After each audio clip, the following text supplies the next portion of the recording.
Trump's Justice Department sent a letter to the state of Texas essentially giving cover to this special session of the Texas legislature that Greg Abbott just called, that includes a potential mandate to do mid-decade redistricting, which is becoming such a habit now. It feels like ever since Tom DeLay was running the Texas delegation back in the early part of the 21st century, it feels like this idea of mid-decade redistricting to protect a majority was becoming a common thing. And DeLay did it in Texas, and it worked to an extent. Now the irony is it worked until it didn't. By the end of the decade, what they tried to do, when you try to squeeze more seats, you think, okay, Texas is a red state, and there's this mandate, and Donald Trump has said he wants them to go find more Republican seats, right? And I think the mission is 5. Well, in order to create 5 more Republican seats, you're going to have to find Republican voters from other districts. So then you're going to look, and there's only so many rural districts. You're going to have to try to get to the people don't live in the rural districts. The people live in the suburban and the urban districts, right? The population centers of Dallas and Houston and San Antonio and Austin. And this is a hugely risky move, that they can somehow find 5 more Republican seats. There's different ways that they think they can do it. There's the standard way that Republicans have tried to strengthen their ability to hold seats and weaken a Democratic Party's ability to hold a seat is been referred to as the hub and spoke model. The state of Utah did this with Salt Lake City. For the longest time, there was always a Democratic member pretty much consistently representing Salt Lake City. So what they decided to do was split Salt Lake City up so that a piece of Salt Lake was in every congressional district. Hence the hub and spoke model, if you will, if you can picture the visual, right? Take your wheel, Salt Lake City's in the center, and then you pull pieces of it out. So you try to dilute that suburban and urban population and sprinkle it in across the 4 congressional seats. And for the most part, it's worked. One of those seats is still somewhat competitive in Utah, but for the most part, it's been a successful strategy to do that. That's been the Democratic Party's. The idea that Democrats would love to figure out different ways to do it, but part of their problem is their voters are too clustered together.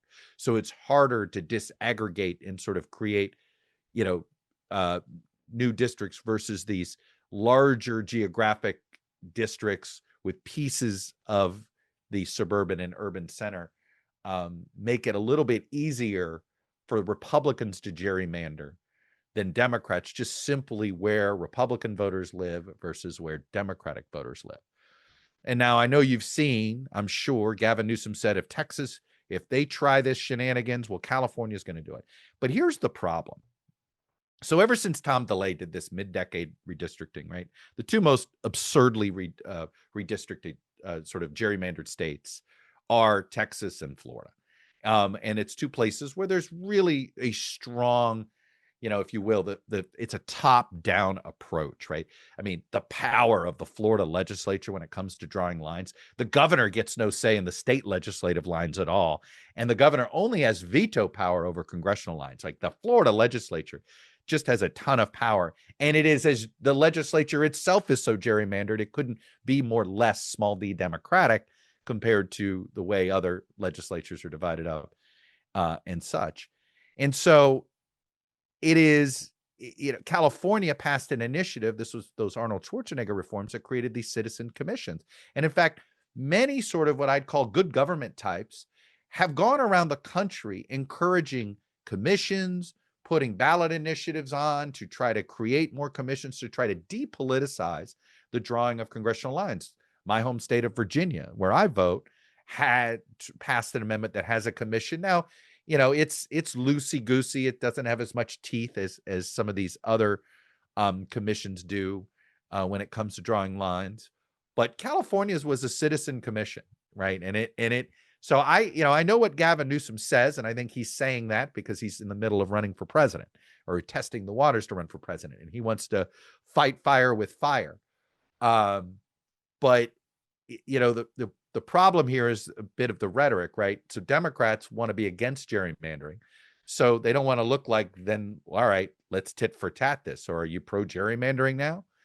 I mean, Illinois is gerrymandered forever. That's a blue state that's gerrymandered. Maryland's been a big gerrymandered state. That's a blue state that's gerrymandered. New York, there was some debate about going back and forth on whether to do it. New York has what's called an advisory commission of sorts, but they can mostly overrule it if the politicians choose to do it. But they kind of attempted that the last time, and it didn't work out. Now, Ron DeSantis did some mid-decade redistricting, and he vetoed some maps, and he extracted a couple of new districts. And of course, his huge landslide in 22 made it easier for them to overcome. But some of these districts that if the Democrats get their funding at equal levels in there, they actually could be competitive. So my point is that, on one hand, I know that there's a lot of folks on the left concerned that Republicans are essentially trying to rig their House majority. And the answer is yes. They're trying to rig these election lines to try to save their House majority. But when they do it, they're likely to actually make some Republicans more vulnerable who wouldn't be. And the question is whether Democrats are good enough at candidate recruiting to find the right candidates to pull this off.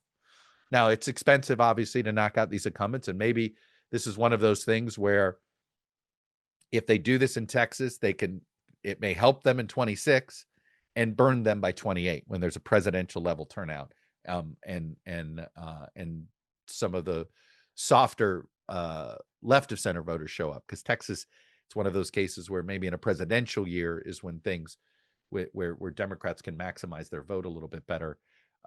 Unlike most other states where it's the reverse, where a presidential year sort of maximizes the Republican vote. Look, I'm skeptical this mid-district redistricting is going to pull off, because look, there's going to be individual members that hate the new district that they have, that get petrified that they could lose. So it's not it's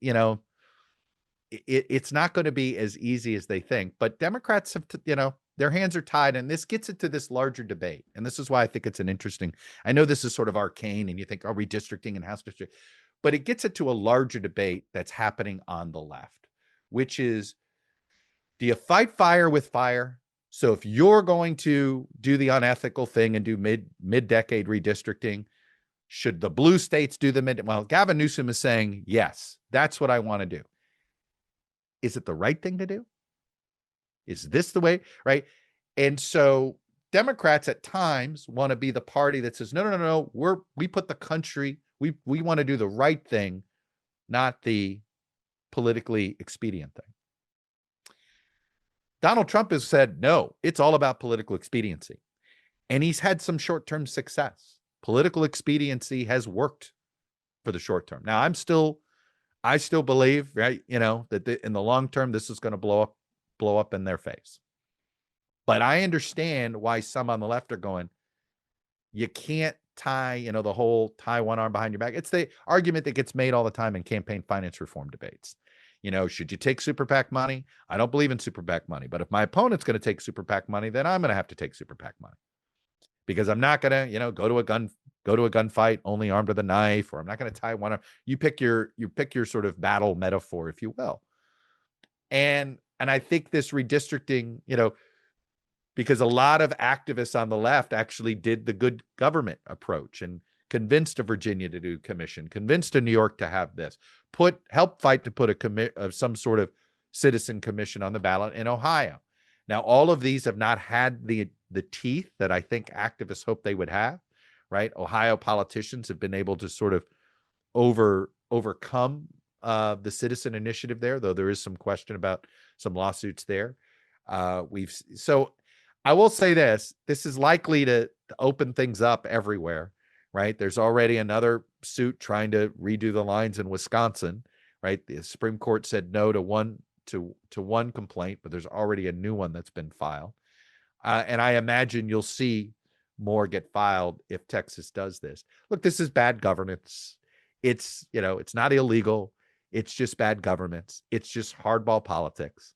And the question is whether, I think the left has to decide, Do you fight fire with fire, or do you try to sort of take the high road and see if and then maybe take advantage of them overreaching, which I do think to get 5 districts in Texas, this is going to be a major overreach, because what they're counting, I mean, here's the thing. If Republicans are gaining as much as it appears they're gaining with Latino voters in South Texas, then what do they need to redistrict for? Just target those seats. Just target those districts. If the population is coming your way, then run a campaign, go recruit better candidates, and take advantage of this moment. I'm not quite sure what you think you're rigging in order to do this mid-decade redistricting, which is only just going to upend things. But it does tell me, right, that the White House is obsessed with trying to hold the House.